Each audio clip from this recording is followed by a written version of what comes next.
Yeah, Shark attacks with Jacques Cousteau this morning is going to talk to us about the shark attacks in New Smyrna Beach. This shark is a magnificent animal, and I've seen beautiful. many of them in the world. Remember Jacques Cousteau? Dives. Remember why he quit diving? He No, was I diving in the Mississippi River at one of those big spillways, and he saw a catfish that was so big. I'm not going to say what he did. It scared him so bad. He lost his mind and said, I'm out. But there's He's some done. big ones on there. Hey, Rob Browne, Brenden Martin, got a great show. Coach Matt Dean over in Memphis. John Hartwell, AD at ULM, checks in with us down in Monroe, Louisiana. And Chris Lee of the Southeastern 14. There's so much stuff happening so fast. And we're going to talk a little about Texas. It's going to be crazy. It's going to be crazy. And Chris is going to join us here in the first part. Okay, good. It's going to be crazy watching what happens out there with Texas A&M. We might have to have a fight referee there. The Schlossnagle thing, the more you look at that, you know, hey, don't attack the reporter. The whole thing is just weird. Olin Buchanan and I were texting yesterday from TexAgs.com. I love that guy and looking forward to getting him back on the show. But Billy Lucci, in TexAgs.com, they know more about what's going on with the Texas A&M Aggies. We're going to talk with Olin here soon about that, but a lot going on. So get pen and paper handy, smash the subscribe button in the bottom right-hand corner. And as they say down in the country, let's get her done.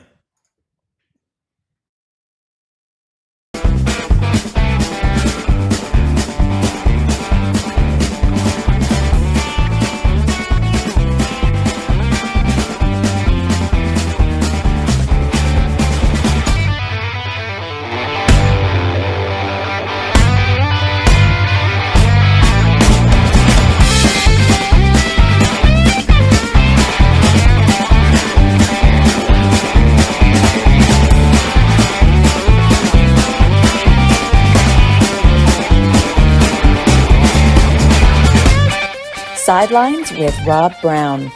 Talk sporty to me.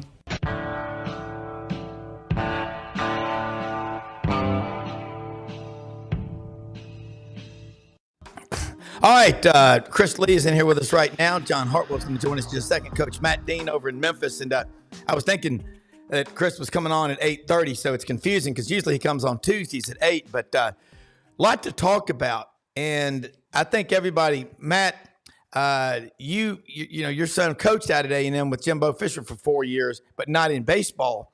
What happened Monday night, and John Hartwell's with us. Bo Carter has been on the show a lot with us, especially during the College World Series. He knows Jim Schlossnagle quite well. And so that was, it was like, are you kidding me? He's leaving for Texas. The A&M coach leaving for Texas. But Chris, I'm going to start with your take and then get Matt and then John. I know he and Chris Del Conte, the athletic director at Texas, have a prior relationship. Trev Albert's the new AD. Ross Bjork left. He's the one who put together the Jimbo deal. That's like the guy that invented the Led Zeppelin. But yeah, Chris, talk about that. Well, look, there was never a good way to do this. I don't blame Jim Schlossnagle for leaving. I think most of us, if we were friends with the AD that he had been with at Texas, and friendship is strong between those two. And so they're both great jobs. You know, if you want to leave for Texas, fine. Now, there's never an easy way to do it, but he could have handled the press conference differently. He could have just said, hey, look, I'm the coach at Texas A&M. We just lost the national title. That's what we're talking about tonight. Would people have jumped his case for leaving the next day? Yes, they would. Did he give them layers with that statement and the way he handled that wouldn't have been there if he'd handled it right? Yes, he did. Now, I think the bigger issue is the stuff that J.B. Moss has come out and alleged. Now, if there's some truth to that, then we got real problems. Matt, weigh in on that. Good points. Yeah, as a coach who has coached in the NCAA tournament not at the final game in a College World Series, mind you. They have those cool down sessions for a reason before they get with the media.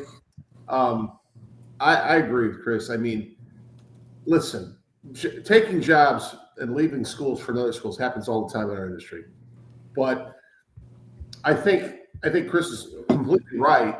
We talked about last night in my house. It's like, hey, right now I want to talk about my young men. I want to talk about how great of a season we had. Kudos to Tennessee. It was a great game. All the cliche stuff, and say, that's for a different day. And you really you help yourself and you help your team in that moment by doing that. And John, you're Division I AD, and I'm really kind of surprised that he handled it this way, because I've heard great things about him, and this is to me such a simple, easy handle. I think emotionally it overcame him, because I don't care what you say, when you lose a College World Series like that, and mind you, it's 6-1 in the eighth, and all of a sudden it's 6-5. The time runs at the plate. So I know what's going through his mind, but I just thought I was really disappointed. As great as a coach he is, and probably will be for Texas moving forward, I thought he fumbled the ball at the goal line there, guys. I really did. Yeah. John?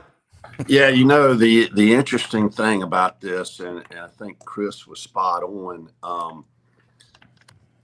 the friendship component of it between CDC, what those of us who know him pretty well know, Chris Del Conte and Sloss, you can understand that. I mean, I have guys that I talk to, that I'm not hiring today or tomorrow that I've hired at some point, whether it's, a Neil Browne, a Blake Anderson, a Craig Smith, a Ryan Odom, any of those guys, you have relationships long beyond, when you two are at the same institution. So I understand that component of it.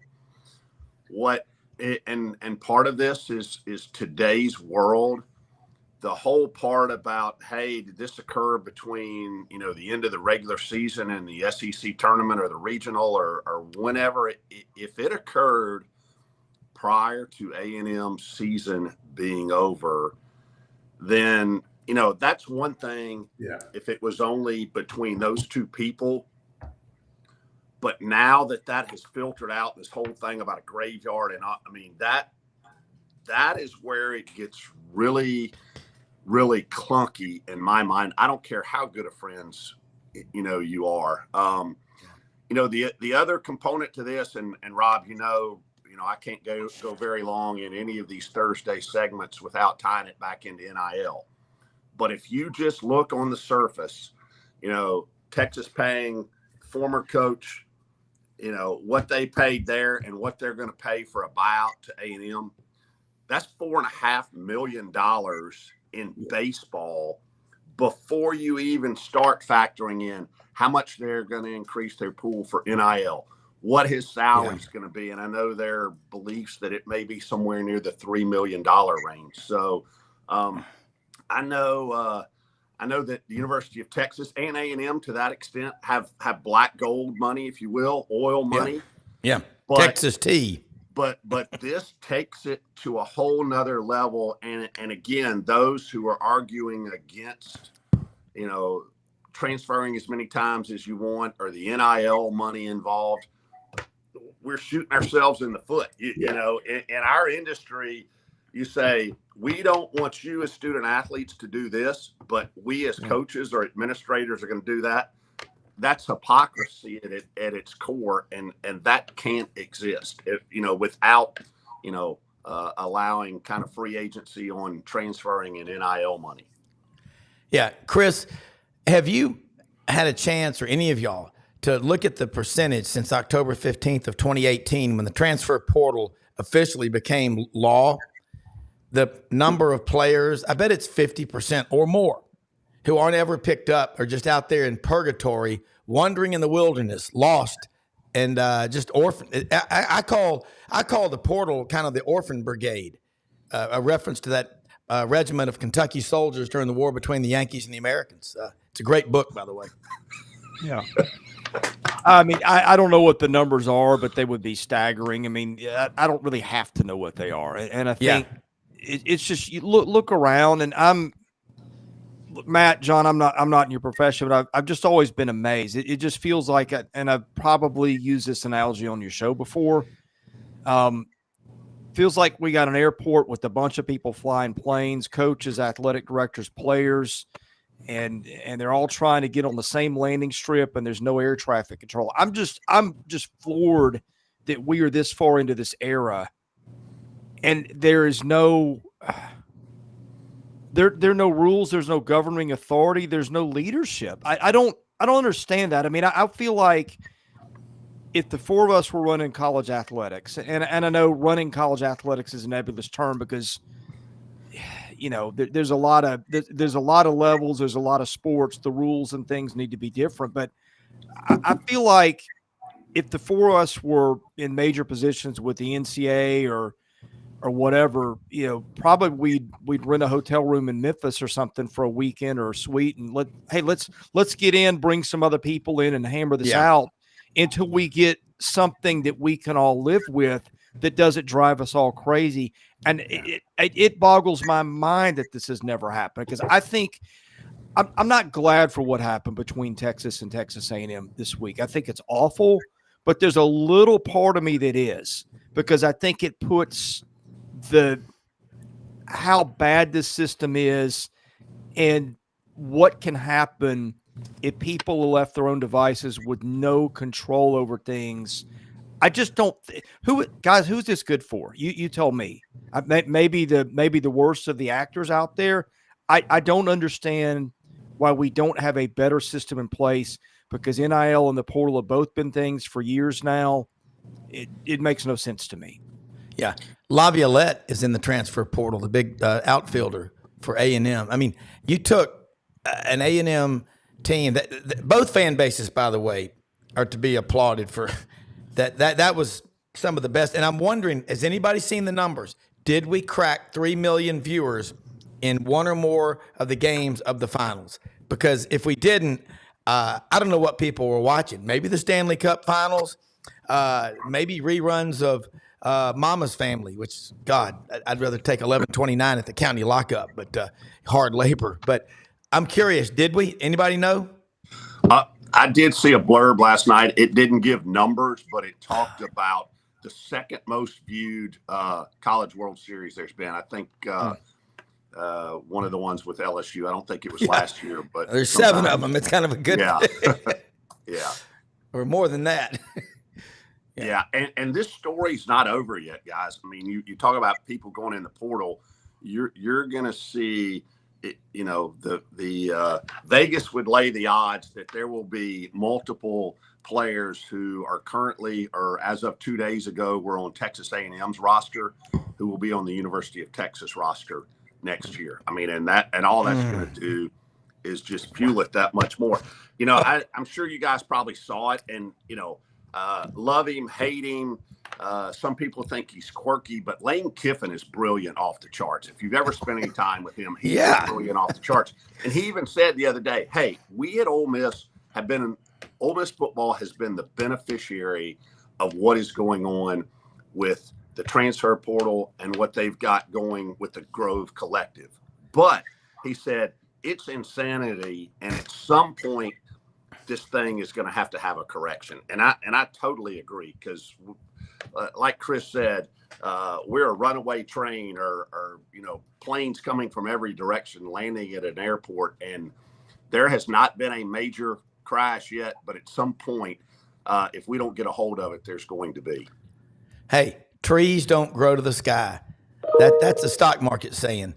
If they do keep growing, they eventually fall over on the power lines and knock everybody's power out. You don't want to do that. That's why you do preventive maintenance.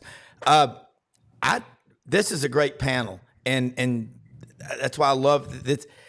I've been up since about 4:30 or 5, bouncing off the walls. I'm so excited about the group we have on here. So thank y'all. So whoever wants to answer that part about what John said, it's true. It's a runaway freight train. It's and it'll correct itself. But the sooner we do something without structure, you got chaos. Well, I have a question, and I guess for John and Matt, because like we could sit here and talk about the how bad it is and the how many people and all the million things we could name. Yeah. The question that just perplexes me is the one that I don't understand how we don't have better law and order at this point. I mean, what is getting in the way of this? I would love to hear from guys that sit in the chairs that you guys do, because it's just from the outside, it has really perplexed me. Yeah, I'll take a shot at that. I think right now and Charlie Baker has done some very good things coming in to lead the NCAA. Obviously, he brings a career in politics, and having been the governor, and having been a student athlete, his wife was a student athlete, 2 of his kids were, so he understands some of the complexities of it. But at the end of the day, the decisions are ultimately made by a group of college presidents. And they, again, talking about brilliance, they're brilliant off the charts. But sometimes, if not fully updated, whether it's by their athletic director or other colleagues or people within their league, decisions are made in a vacuum that they don't realize the day-to-day consequences of that. And I think we've gotten to a situation from an NCAA perspective where the body itself and every institution, including ours, is a member of that, is so litigation adverse that any decision that's made, anything you do in today's society, no offense to the attorneys listening out there, anything you do today, you could walk across the street wrong and somebody may sue you for it. That's just the cost of doing business. But I think that has paralyzed the NCAA so much. And add to that, probably appropriate that we're on the day of the first debate, the political side of that, because I really think, as so many things in our country are, we're polarized, or we've been polarized from a Congress standpoint in terms of what different factions want out of this. And ultimately, in my mind, there's got to be, I know they've got way more important things to discuss, but college athletics, and in particular, college football, basketball, baseball are integral parts of our society. At some point, they've got to step in, but that's not happening until after Election Day now. Yeah. Matt, what he just said, it makes total sense. Kind of add to that. Yeah, John and I have had this discussion before about the impact of college presidents when the fans see decisions made.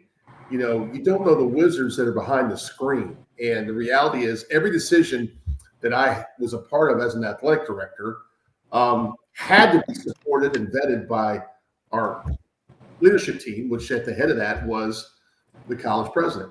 And also, I do think, Chris, there's a little cause and effect. And what I mean by this is we see it as a little bit of a runaway train.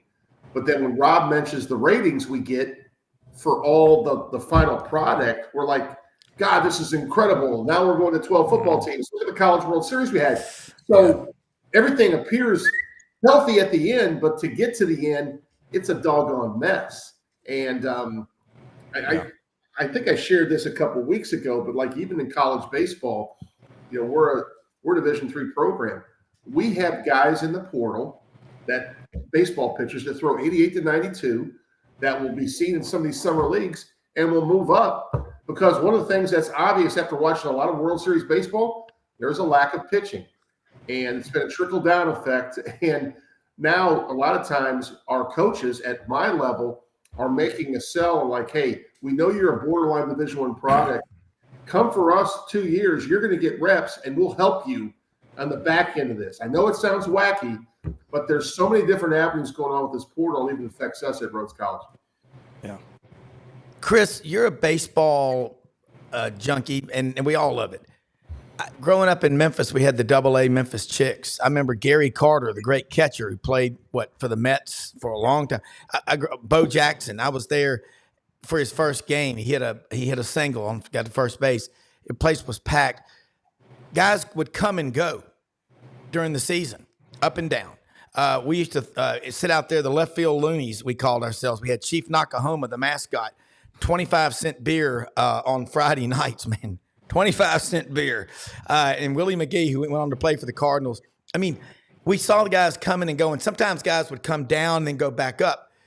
That's what I think Matt's talking about, especially with Division II and Division III. Charlie Condon, Matt referenced a few weeks ago, was going to come to Rhodes to play football and baseball. And God, if you've ever been to Rhodes College, it's a gorgeous campus. It's right across from the Memphis Zoo, one of the top zoos in the world, I might add, and right down the street from Alex's Tavern, the greatest, oldest Greek tavern since 1953. But I think that's what we got to think about now is, we have the AAA Redbirds in Memphis at AutoZone Park. You just go into the game. I mean, every day when my kids were growing up, Dad, can we go to the Redbirds game? Never asked who they were playing. It's just going. John, you spent 10 years in Oxford. I've been to 52 games there. No, 57 over the years, and 52 and 37 at Starkville. There's more business done in the Junction and the Grove. Chris, I think that's where we're going. We love the sports, though. Yeah, that's the thing. Chris, and you do such an outstanding job, and people need to be watching Chris, what he does on Southeastern 14. He's pounding out the content every day. That's why he's on the SEC Sidelines Sports Network. So, Chris, kind of make a case for what I just said. Right or wrong, you can agree or disagree. Free speech is still alive and well on Sidelines. Well, what I hear you saying is that we're making college baseball the minor leagues for Major League Baseball, something along those lines. I mean, I know it's not that cut and dried, but am I close? Well, Buddy Martin calls it high AA baseball, SEC baseball now. Yeah. Hey, look, the reason that we started Southeastern 14 was because I felt like baseball and basketball, the league had really good products and they were being undercovered.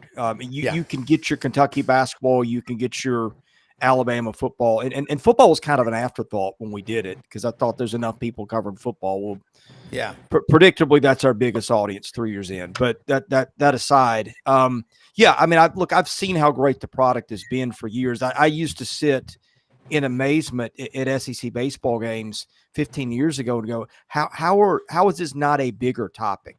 Because you watch the Matt Laportas and guys like that and just go, this is tremendous. David Price, the guys that you'd see play in the majors later, and Aaron Nola. I thought the product was being slept on, and I think I've said this many times. I think the creation of the SEC network is what made it explode because it put the product in front of people more. Yeah. I mean, I think if you'd gone back and done that 10, 20 years before it was done, you would have seen popularity in these sports grow before they did. But I think that people are now seeing it for what we love it for, and I think that's a good thing. Yeah, I agree. Matt and John, I'm going to play pretend hypothetical, okay? What if – I'll start with John. What if you suddenly were the AD at, say, a school like the University of Florida with 23 million plus people, an athletic program that's won 275 Southeastern Conference championships, a cruise ship full of national championships?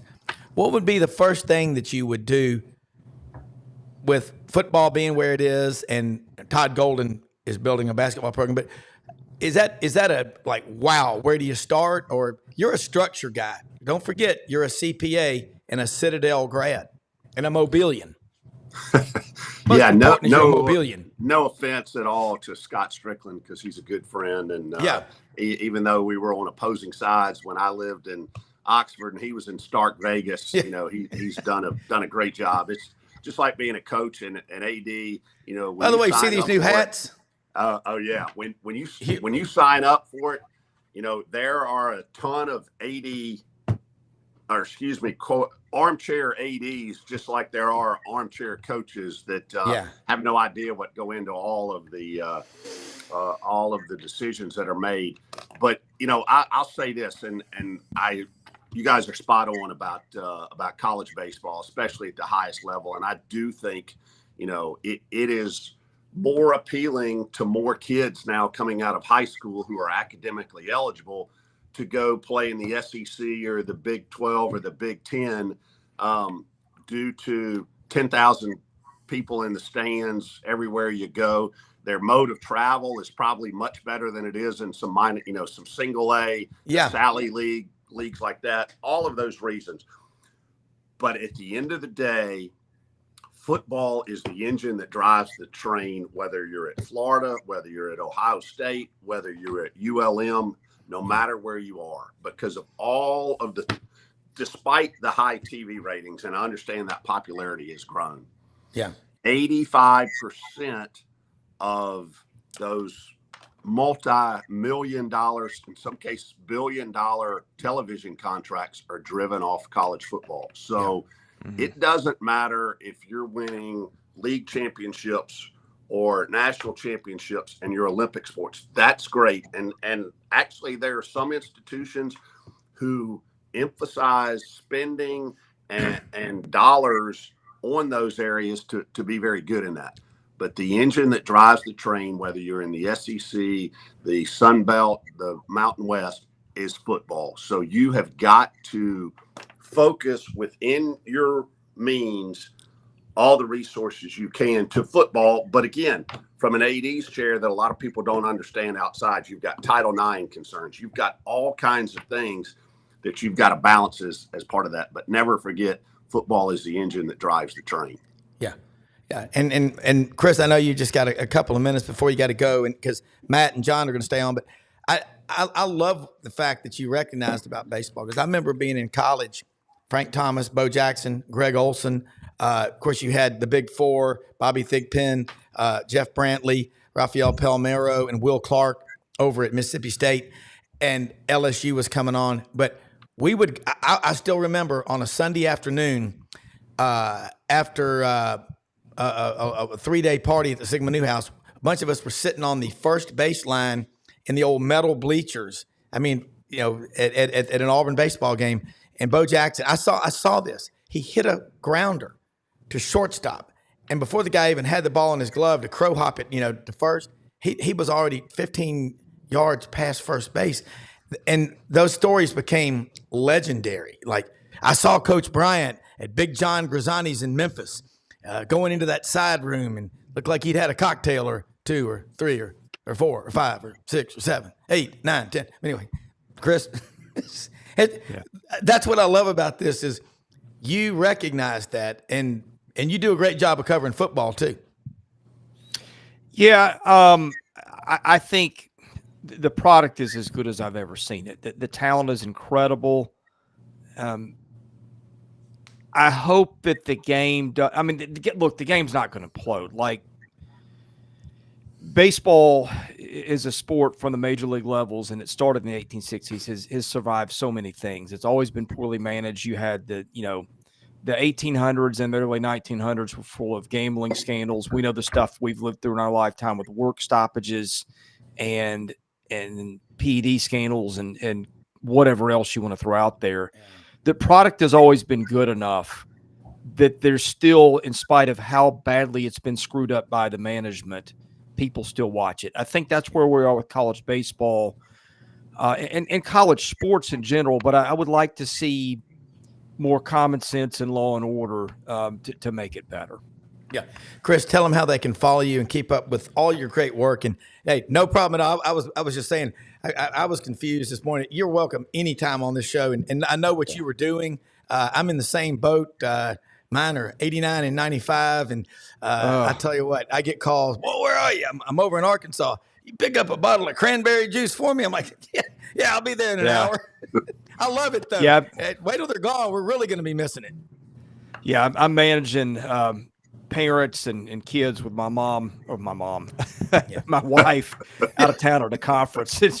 So that might have been an appropriate Freudian slip there. I don't know. Does Michael Keaton and Mr. Mom come to mind, as you said? Yeah, exactly. And anyway, if it's not written down in front of me, it's hard for me to remember. But thanks for having me on. And yeah, go to YouTube, search Southeastern 14. It'll be Southeastern 14 any day. Maybe whenever I rearrange those pennants behind me, that'll be the trigger. But in all seriousness, it's search either one of those, you're going to find us, and that's what we do: baseball, football, basketball in the SEC. Hey, we love having you on. Thanks, and have a great day. And your parents are lucky they got a great son like you, man. Take care. Hey, thanks, guys. Have a great day, Chris. Enjoyed it. Yeah, he is one of the good ones. And I got to tell y'all something, man. I want to say something about a couple of our sponsors. One of them, Coolmore Logistics and Transportation. Coolmore Truck Lines, based in Memphis with a global reach. Anything that you need to have shipped, cotton, seed, rice, bricks, steel coils, lumber, you name it. The way it works, you hit that QR code. Their office in Memphis, Robert Weaver, John, I'm just telling you, they are spot on. They have computers and flat screens everywhere. Order comes in. Let's say Matt Dean is a citrus farmer in Broward County, and he's got to ship oranges to Omaha. Bam. They get the notification, and it's posted, and within minutes, their phone blows up. They can ship anything. Robert Weaver and the crew over there, John Dicken, they are aggressive, and they are getting after it. I mean, they're young guys. I've known Weaver since he was a kid. Ain't nobody can outwork him. My son Wilson and him, very similar personalities, but great company to work with. And also the Vitamin Shop in Oxford and Olive Branch, Mississippi. Get out there. They're open. Check the QR code on the Vitamin Shop. They have people in there that actually know what they're doing. They're not going to just sell you stuff that you don't need. I buy a lot of products from the Vitamin Shop. Goo, shot blocks, prebiotics, probiotics. They've got muscle recovery, energy recovery. They know what they're doing. Oxford, Mississippi, and Olive Branch, Mississippi. And, of course, Hewlett & Dunn Boot and Clothing Company. Guys, y'all ought to see this hat that Brenden got from Hewlett & Dunn. I mean, when Brenden comes on wearing that hat, he wore it on with the headsets the other day. It's don't mess with the man in black with the Hewlett & Dunn Stetson hat, I might add. But in Matei's Garage, let me say something. I've known Larry Cervetti. He has Matei's Garage. And there you go. Yes, sir. Well, hold on a second there. Well, how you doing there, Tex? What's up? I love that hat. But Matei's Garage, since 1972, if you have a car that or truck or SUV that needs to be fixed, get out to Matei's Garage. Proud of him as a sponsor. Brenden, you got the headsets on. Is that what hey, John, you've been out west a lot. Is that camo. What the Wyoming Cowboys announcers wear? Camo headsets, by the way. Oh, man. I like that. Wearing the hat. Brenden, we've been talking a lot about This is how I NIL. talk. This is my persona right here. Yeah, go ahead. You got to get right up on the mic like a country singer. Mm-hmm. Yeah. Well, who's going to fill their shoes? Who wrote that song? Who sang that song? Anybody know? George Jones. George country. Jones. But let me say this, Brenden. I was on last night, your dad's show, the Buddy Martin show, and Woody Page was on there. Y'all know who Woody Page is. He's a great writer. I didn't know he was from Memphis. Yeah. And he told a story last night. As a 4-year-old kid, he played in the weeds in the ground that is now, that's right, Perry Mason, George Jones. Who's gonna fill there? Oh, what a great song. Hey, y'all ought to hear. Don't quit your day job, Rob. I'm not, don't worry. The dogs outside are howling. Oh! But anyway, he talked, Woody Page was really cool last night. He and Buddy Martin are very close friends. They worked together in Denver for a long time when Brenden lived out there. George Jones wrote that. Y'all ought to hear Jamie Johnson do it at the 80th birthday celebration for George Jones at the Grand Ole Opry. The possum just looked at him with those glasses, kind of like going, "You damn right. You damn right." The possum was so cool. But let me say this, man. Woody Page talked about growing up playing in the weeds in Memphis, which is on the site of what is now St. Jude Children's Research Hospital. And he said, he told this, it's the coolest story. He said, there was this guy that wore jeans and, kind of rough looking with black greasy hair. And I told my mom about him. I said, he goes down there and he plays guitar and he sings. And she goes, Presley? She goes, oh, they're worthless. They're from Tupelo, where your dad's from. He'll never amount to anything. That was the story. And he said, I was Elvis's first fan. He would come down and play in front of me. And then we were at the house one night when I was a kid watching on TV when Ed Sullivan said, I'd like to introduce a young man, a fine young man from Memphis, Tennessee, Mr. Elvis Presley. And the rest is, history. But that was so cool to hear Woody Page talking about what's going on in college sports and everything. Unbelievable show. John and Matt, you talked about it. If you're hiring somebody, and John, you probably get these calls. I know you do, and so do you, Matt. Someone says, "Hey, I'm interviewing Brenden Martin. He played football for y'all for 4 years, majored in physics or biochemistry. What kind of kid is he? How tough is he?" That's the call that those athletes better be worried about. If they're worrying, you know what I'm saying? Jamie Johnson did an unbelievable job, though, at the Grand Ole Opry of who's going to fill their shoes. But, Matt, have you ever had that call recently about anybody? Well, it's funny you say that. We're hiring a bunch of different positions this summer, and one of our former coaches who played for me and is successful at a different institution, it kind of goes back to early in the segment when we were talking, about the relationship with the Texas AD and the now Texas baseball coach and former A&M baseball coach. But relationships matter. I will tell you this, though. When you make a hire and you're the AD, you're going to exude as much patience as you can to help that person, as opposed to if you inherit a hire and things aren't going well. John has a short list for probably most of his sports right now. He's not going to give that up to us. We understand that, but you have to have a short list of people that if I make a change, I'm going to go this direction. And I know certainly I did for several sports. And obviously when I had to make a basketball hire, it was probably easier for me because I have a greater network in basketball, coaching basketball. But you referenced Florida earlier, Rob, and talking about all the championships and everything that goes down. When you hire Billy Napier, you're going to give a lot more rope in that situation. You look at the brutality of Florida's schedule this year, and we haven't really talked about wins over under this year for SEC teams yet, at least in this segment.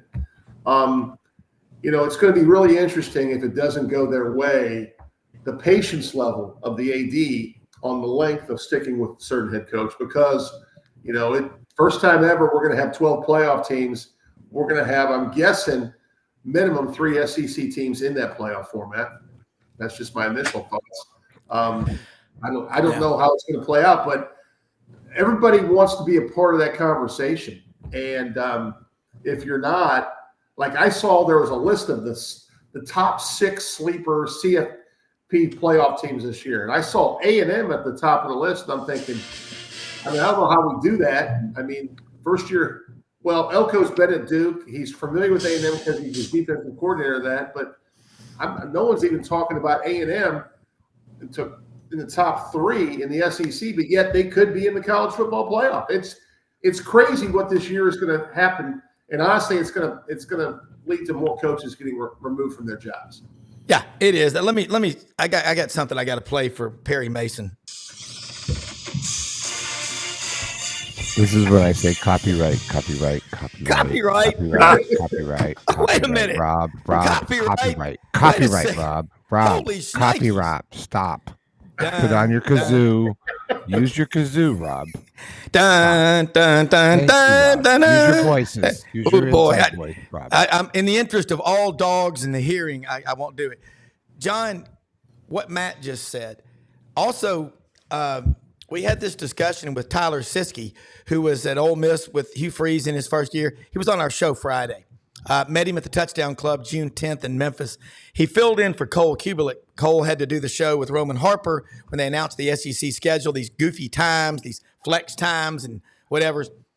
Let me say that was a really cool segment. Doug Dean, Frank Duffy, and I, and Brenden was on with us. And Tyler talked about with the House settlement, the proposed settlement. He said, you're going to have a lot of patient ADs going forward. Now, hear me out. He goes, because if you're having to pay out 20 or 30 million, you're going to be a lot more patient. And he went on and he talked about how he'd done his dissertation as a GA about the shrinking window of time for new coaches in this microwave society that we live in. There's an old saying about the stock market. If you look at the newspaper every day or look at the screen at your stocks and you panic, you're like a vegetable farmer who has tomatoes and eggplant and squash in the backyard garden. If you go out and pull them up by the roots every day to check their progress, they ain't going to grow. Got to be patient. But he said, we would have never heard of Frank Beamer. And I was in Roanoke, Virginia. My brother-in-law played for Virginia Tech. I got 2 nieces and a nephew that graduated from Tech. Hokies. I mean, you talk about a beautiful campus. It's Rhodes College on Smith Mountain. It's gorgeous. But we'd have never heard. And they also said, he said, hey, Nick Saban at Michigan State, they'd have fired him. Frank Duffy said, we'd have never had him at LSU. It would have been weird. John, if a dog will bite, he'll do it when he's a pup. Talk about Hey, you just made a great hire in football. I'd say by the this, way. and Tyler was just cutting his teeth in the business when I was at Ole Miss, and you could tell he was really good because I think Nick Saban is a pretty good identifier of talent. Yeah, and Nick hired Tyler early in his career. But I'd also say this. I mean, I don't disagree with what he said about 20 to 22 million right off the bat, and that number is going to grow from Power 4 schools going to I won't call it pay for play, but being siphoned, if you will, to the student athletes. But I'll say this, one thing that's not going to change, and I'll go back to, we hadn't made this reference the last 3 or 4 weeks, so I'm sure you'll tee this one up good, Rob. We'll go back to your foghorn leghorn. Yes, sir. Donors who invest are not patient. Right. The vast majority of those. And I'll take it even a step further to my earlier comments about football being the engine that drives the train.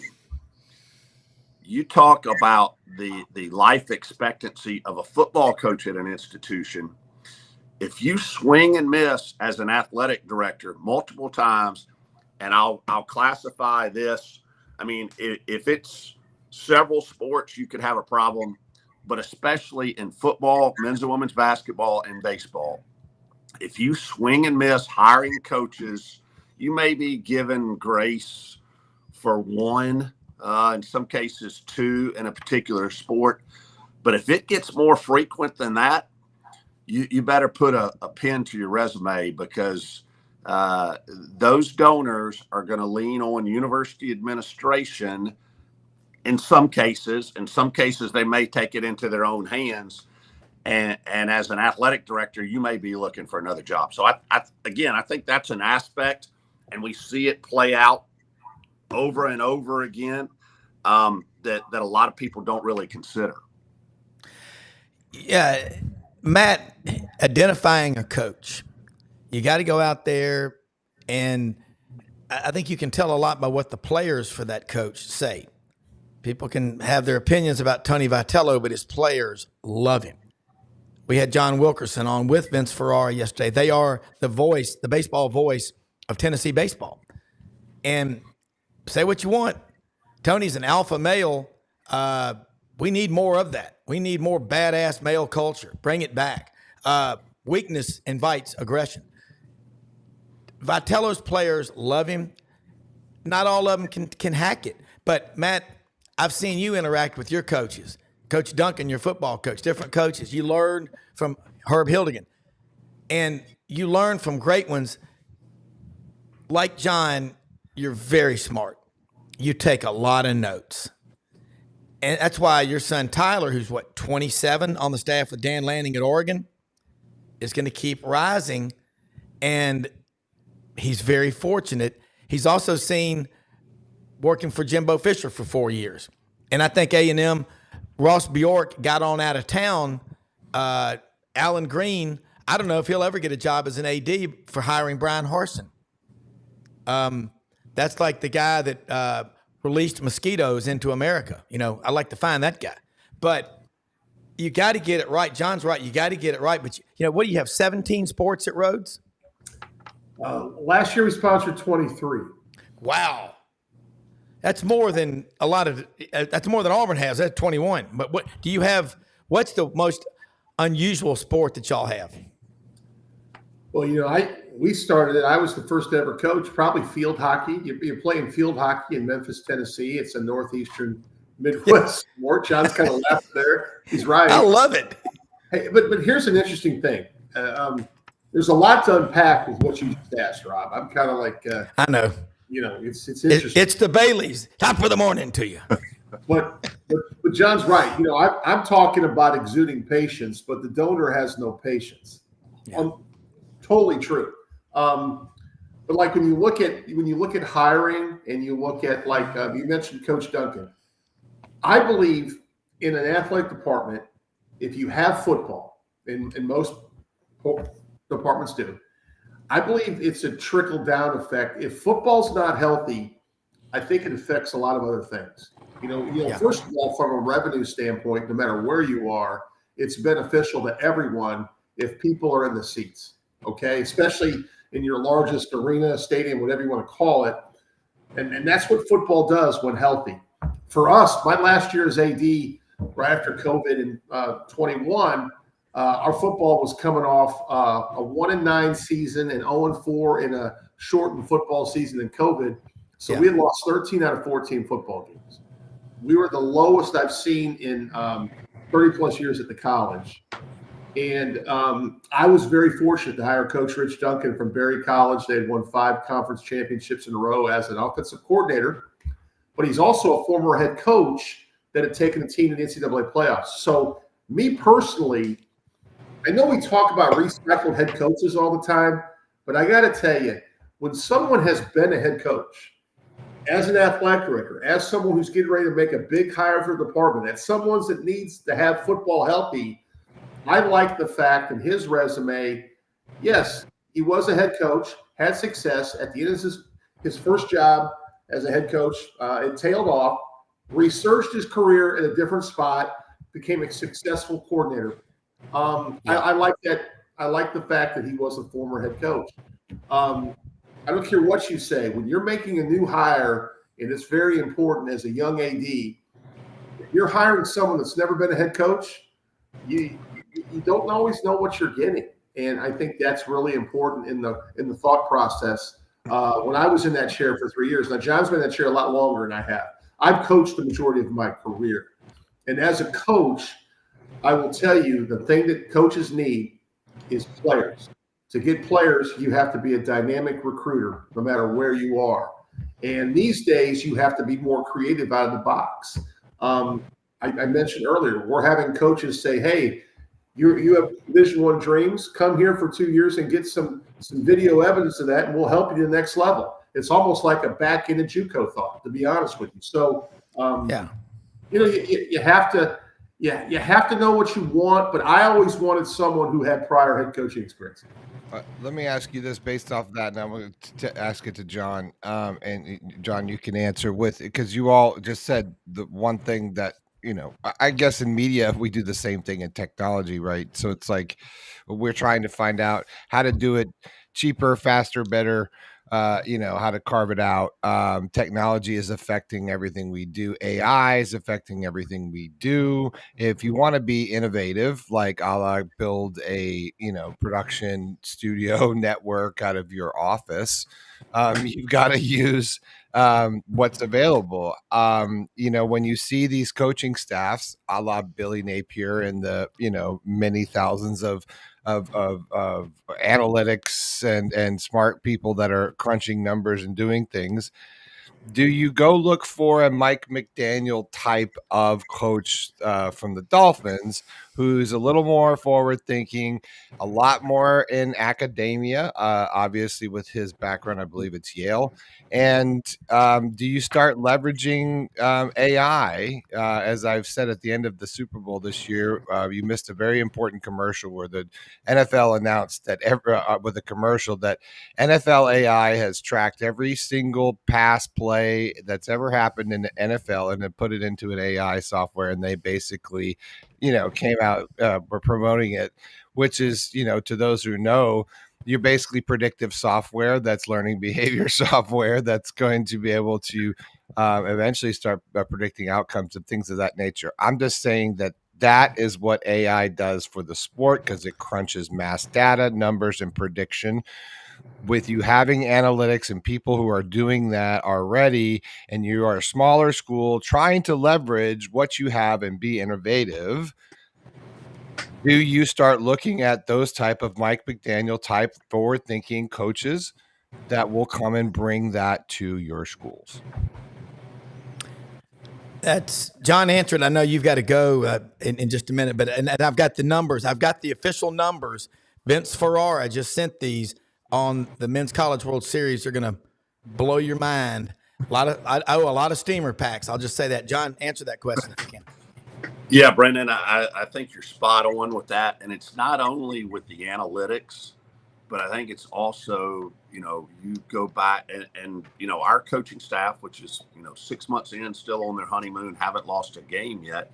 But one of the things that's a byproduct of the transfer portal is, and this goes back to instant gratification and needing to win immediately. There are a lot of schools out there, including many of the Power 5, Power 4 schools, who are investing more time and resources in researching other college student athletes right now than they are high school and junior college kids. Because again, you can have a 3-star commitment out of high school who has never played an FBS down. So there's some uncertainty there. How are they going to adjust to the game? Just like you do from college to pro football. If you have someone who is proven at the FBS level, it's less of a gamble. So, you've got these staffs now where they may divide it between 20 to 22 analysts, quality control, whatever you want to call them. And each one of them has 5 FBS schools that they're responsible for watching every week of film. So from our standpoint, our coaching staff says, hey, we're going to concentrate on JUCOs and high school kids that may not be 5-star kids, and then we'll work in the portal where we can. So it is changing. But the other thing with that, and rosters turning over on an annual basis, if not more often, I'll go back to the Phil Jackson days in the NBA. In order to get a totally brand new roster every year to mesh and come together for a common goal, you better have a psychologist as much as you've got a head coach to be able to figure out that many personalities, mold them together, and get them working for a common goal. Yeah, I agree. Let me throw these numbers real quick, John, before you go. This sent by Vince Ferrara, the sports animal up in Knoxville. Game 1, Texas A&M versus Tennessee, 2.26 million viewers. Game 2, Sunday afternoon, 2.92 million viewers. Game 3, Monday night of an evening, as they say, Roy D. Mercer, 3.34 million. I knew it. I predicted we would crash 3 million in at least one or more of the games. And whoever I made that bet with on this show, a steamer pack of crystals is yours. So we'll talk about that. But that's what tells me we're just scratching the surface with baseball. But I think it trickles down, and more schools. Baseball's not as expensive as football, obviously, or basketball. Yeah, well, and, what's the first game Dion did? Or what, 13 million? Yeah. And what about Somewhere in there? Caitlin Clark games? That was my first game of the season. Yeah. What about the Caitlin Clark games and in the tournament? I feel like Dion right now. Yeah. Well, yeah. But your hat is real and authentic, and you are real. Well, I got my Gucci outside, so it's good. Yeah. Well, but you're wearing you know what? Hey, looks like Buddy took a lot of the pictures off the wall back there. Oh yeah, he's slowly dismantling his studio. It's fine. He can get his shit out of here. I don't want it in here anyway. Well, we're gonna have to rebuild that studio, Brenden. Yeah. Brenden, I'll build it. I'm gonna build it. I'm gonna put like spray paint all over it. It says graffiti. Yeah, get out.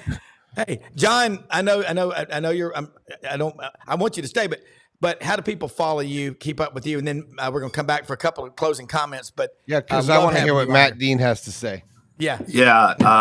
Follow everything ULM Warhawk athletics wise on ulmwarhawks.com.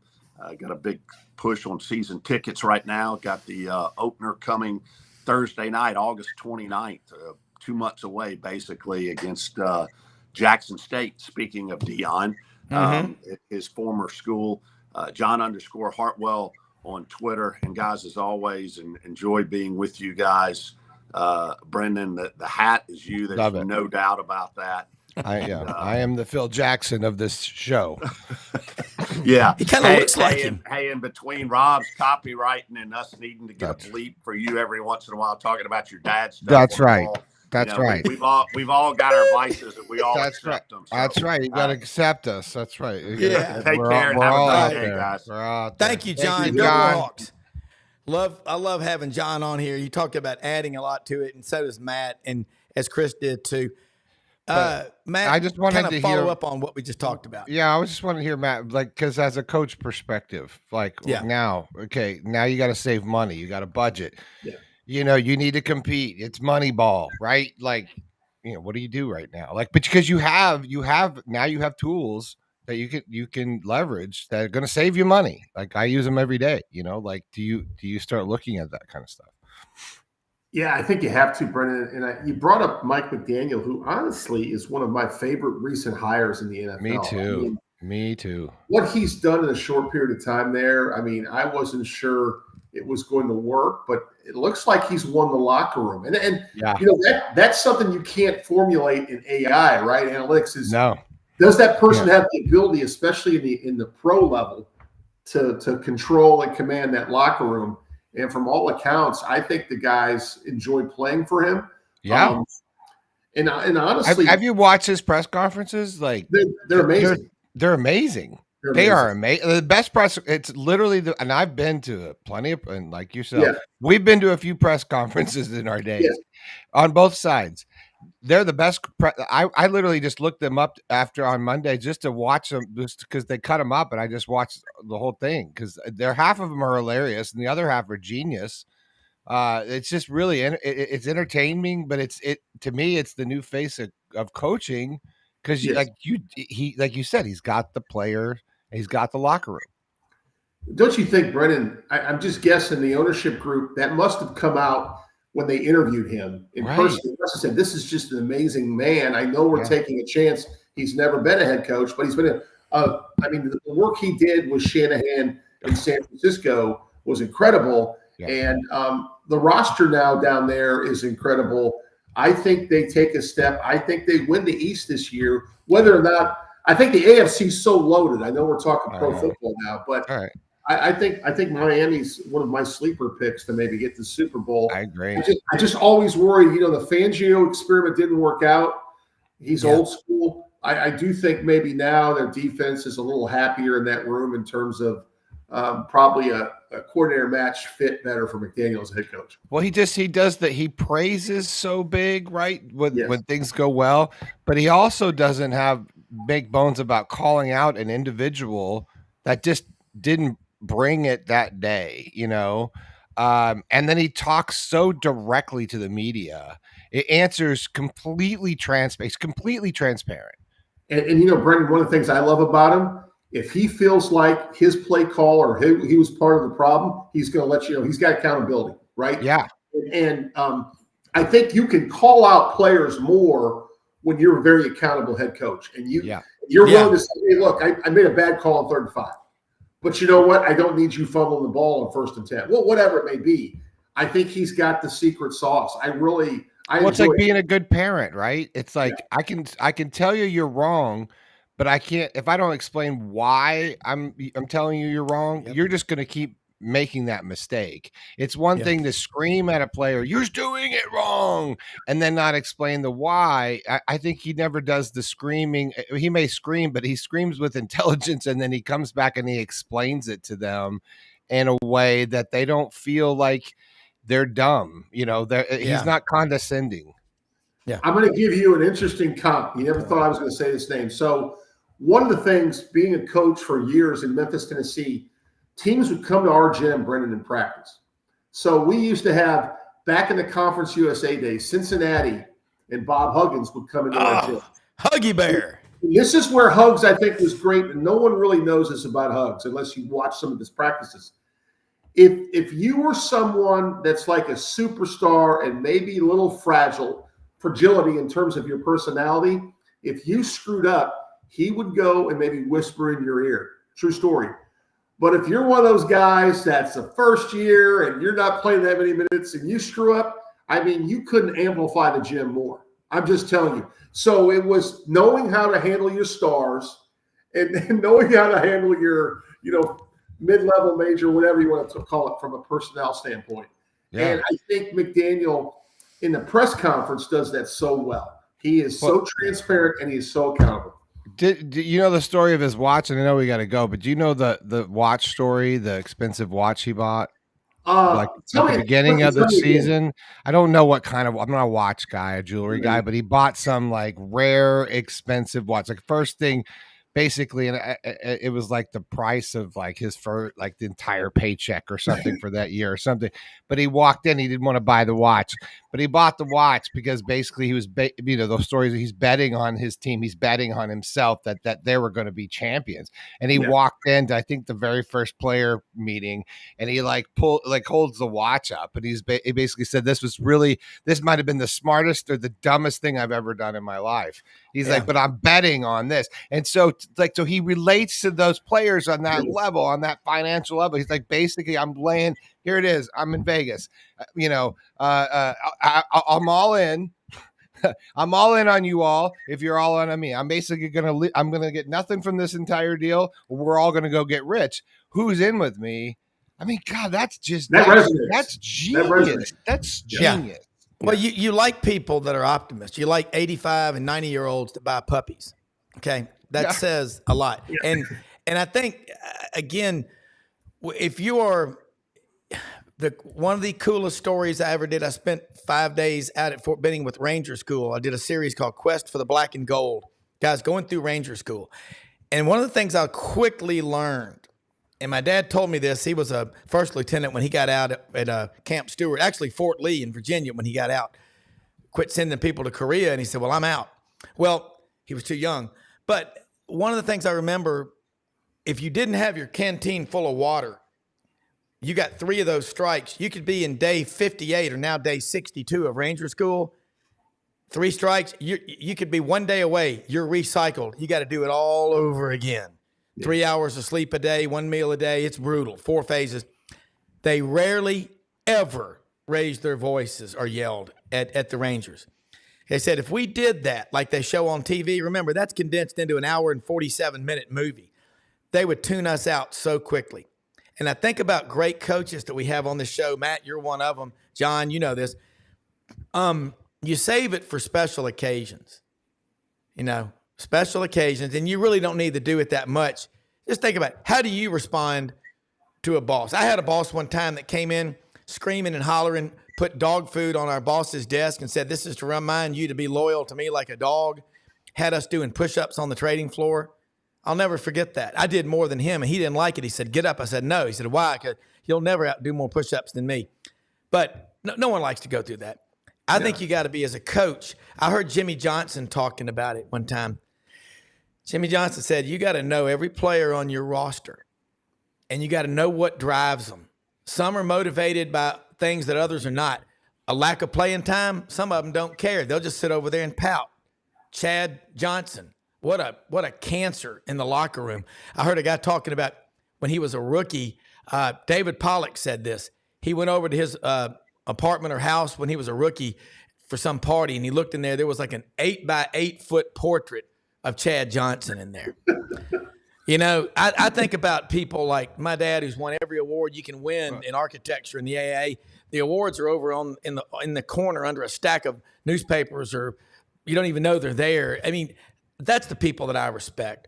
And I think about this, like, that was so cool last night, guys, getting to be on there with Woody Page, just to meet him. I mean, I don't know him, but Buddy and him, and then Tony Barnhart came on there, and I watched it and I said, I don't really want to say anything other than, I do think writers should be in the Hall of Fame, the Sports Hall of Fame, in your case, because how would we know about the athletes without the great writers telling us about them? And I think the more we see what's going on in sports and in the world right now, I was texting Olin Buchanan, my friend with TexAgs.com yesterday. Love that guy. And he and Billy Lucci and all of them, they're right in the center of all the stuff with Schlossnagel and one of the young reporters who asked a question. Now, time will heal this thing. I know it will. But A&M, it sucks for them.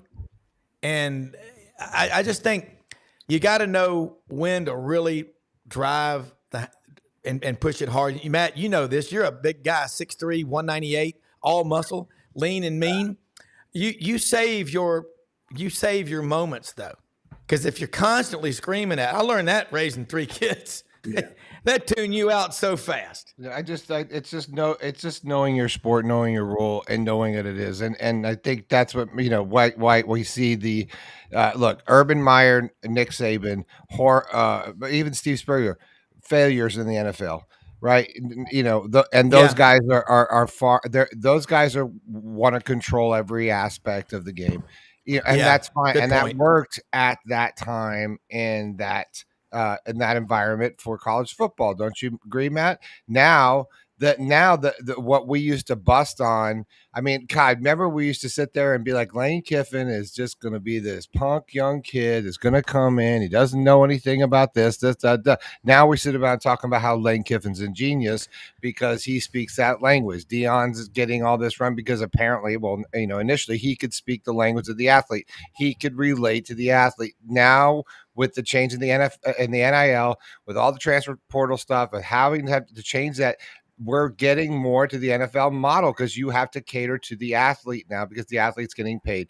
Now, I mean, we have literally 2 steps away from just creating just the minor league NFL because that's what sort of works, in this model with all the things that come along with that, from salary caps to franchise tags to all these kind of stuff. And so what my point with Matt and with you, Rob, is that you're going to get these Mike McDaniels that are going to come down and be these coaches in college. And I think that's why Lane Kiffin and all these guys are hailed to be sort of genius, because we're not going to see all this other sort of coaching, Matt. It's interesting. I had a family friend, Brenden, work for Lane Kiffin. And I think one of the things that maybe that early on in his career, he was fired by, I think, famously on the tarmac at USC, and some of these things that went through in his career. And now he's so much more likable. And I just get the impression that kids love playing for him. And I know it may be a different comp, but in a weird way, he's somewhat like the college Mike McDaniel, because he's a great play caller. He's very transparent. He even trolls people to the best degree in terms on X, Twitter, whatever you want to call it. Yeah. Twix. And college kids like that. And he was one of the first guys that figured out the portal. He just sat back. He wasn't rushing it. He got guys late in the system. He waited for guys to move from school to school. And I know it's early, but I think Ole Miss has a top 5 team. I know we don't talk about Ole Miss, but they are interesting guys. We talk a lot about them. Yeah. I know, but I just think, gosh, they could be the sleeper in the SEC that even host a first round playoff game. It's going to be great. I don't feel like. Well, let me say this. Well, I mean, we always talk Georgia, Texas, Alabama. I know that sleeper's not the right word, Brenden, but we just haven't had them in the conversation. Yeah. I think a lot of times at this early. That's all. Yeah. Well, Ole Miss, Lane Kiffin is either going to this is either his moment. This is his moment. This is what he's like. He's got a chance to go and go big, big deal. Problem is now there's a lot of pressure with that moment, right? Like I was telling Rob the other day, it's like watching Rocky 3 when Rocky was a little too pumped up before he fought that first fight, right? And I felt like spring game was like that maybe for them. I hope he's taking this seriously. I know he is, but this is his moment, and I'm rooting for him in a lot of ways. I'm a Gator, but I mean I'm a football fan. I root for Lane Kiffin. I always have. I have too, and for the record, I have never thought he was not good. I've always thought this. I don't know him. I know people that are around him. He will rip you a new one.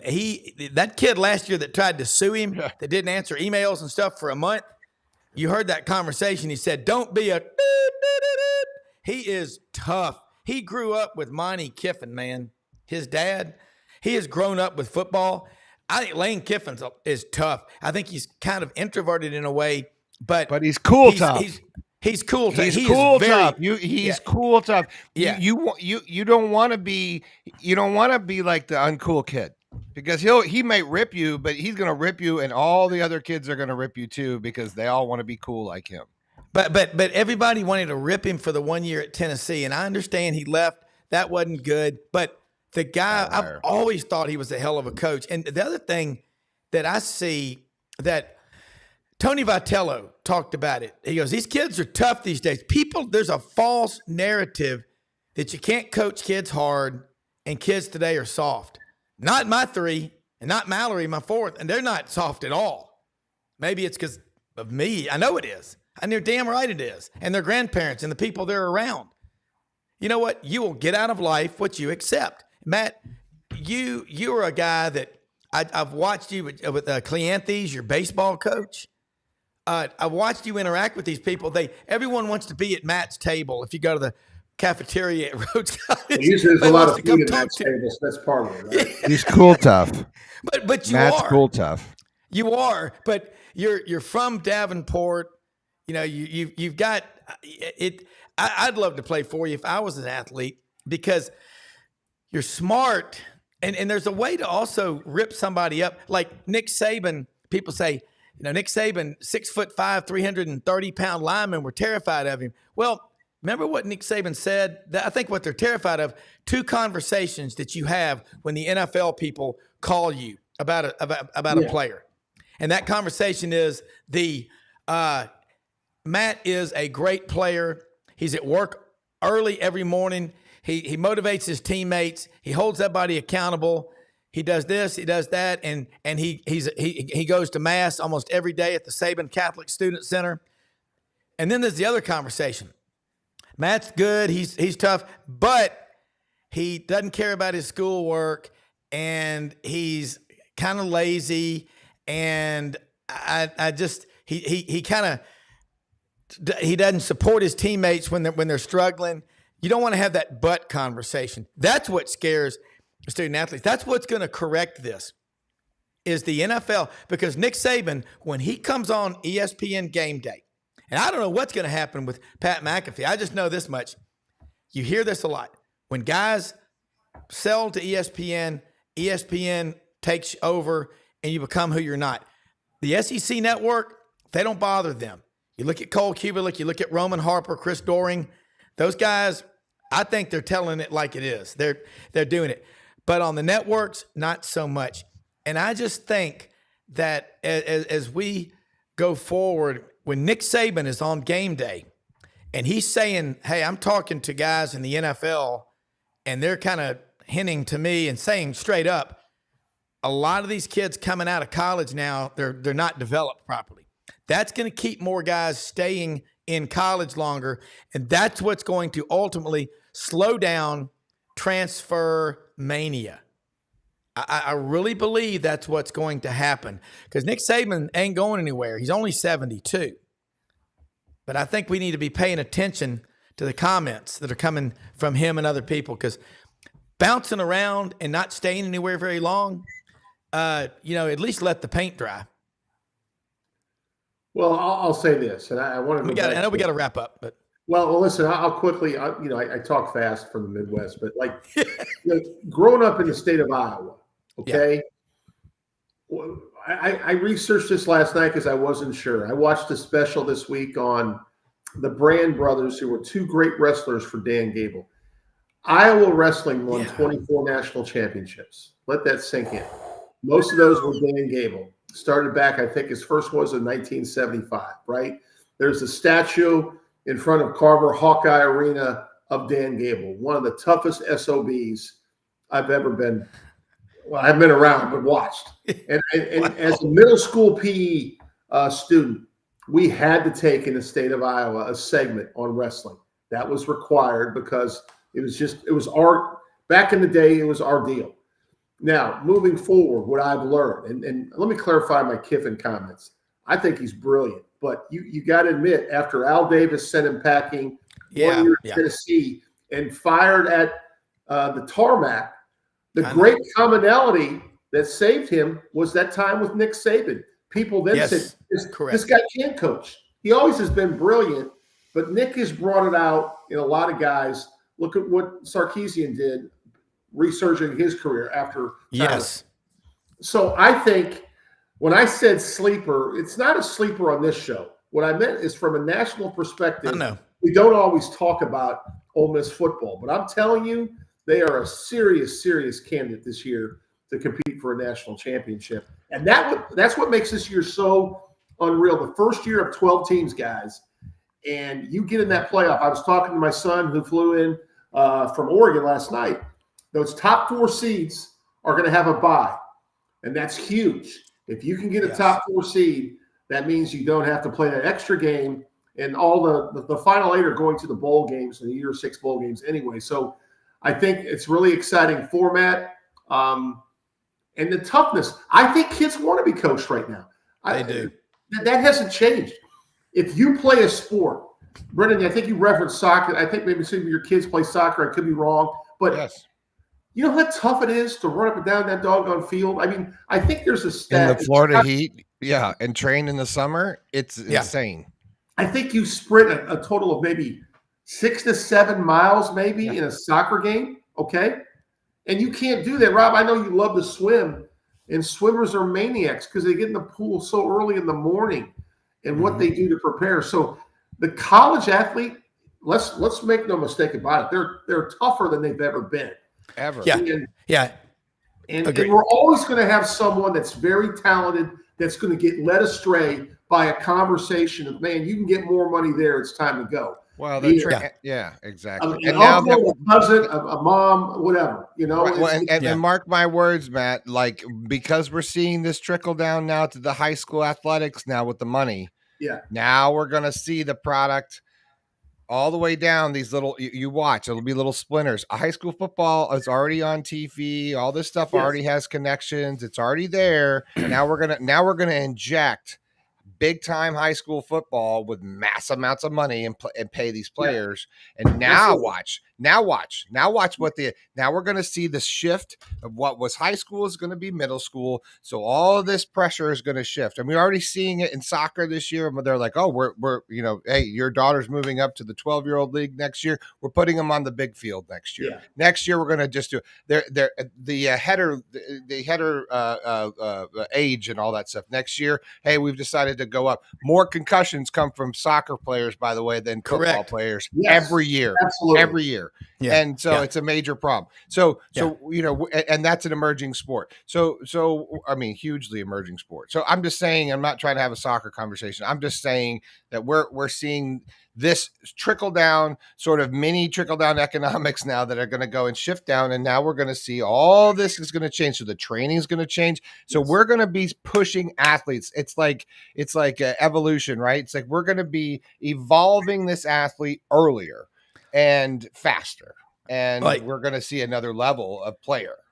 Let me back up why I agree with Matt. And I say this all the time.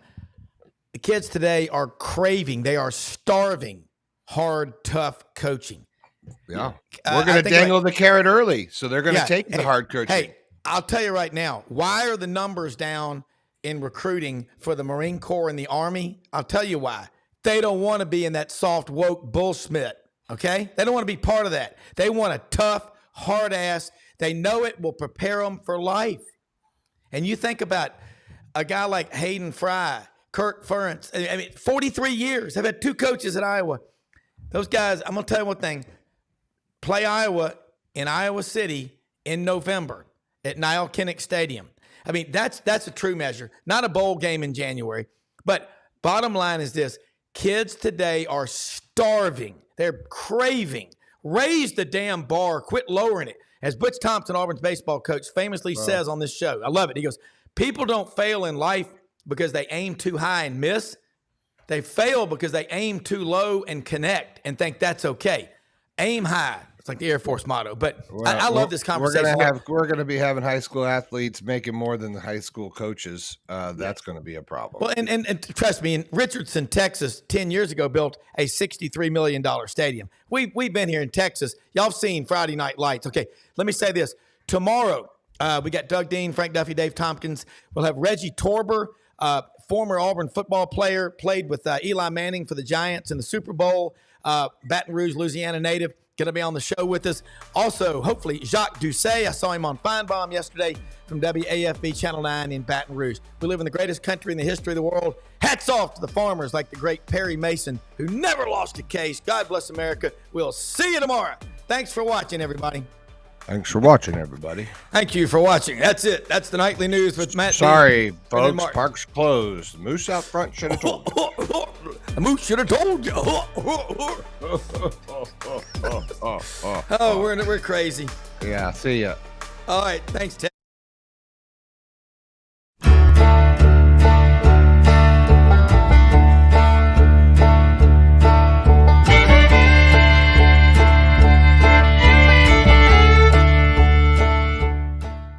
In a perfect world, you'd set a health goal and results would happen overnight. In this world, the real world, it takes time, dedication, and the right support to achieve your best self. The Vitamin Shop's health enthusiasts are here to make sure you're not wasting a single moment on the wrong supplements. From the highest quality sports nutrition and superfoods to the most sought after trends, you'll find a huge variety of science-backed solutions for every goal. And the people to help guide you along the path to greatness. Unbelievably, every 2 minutes in our communities, a child is either bought or sold for sex. I am Ari Dickey, board member for the Nashville Anti-Human Trafficking Coalition. Join me and millions of others in our fight against human trafficking and for its victims by helping to educate the most vulnerable among us, our middle and high school students. Go to nhtcoalition.org, become a partner, and help keep our families safe, because none of God's children are for sale.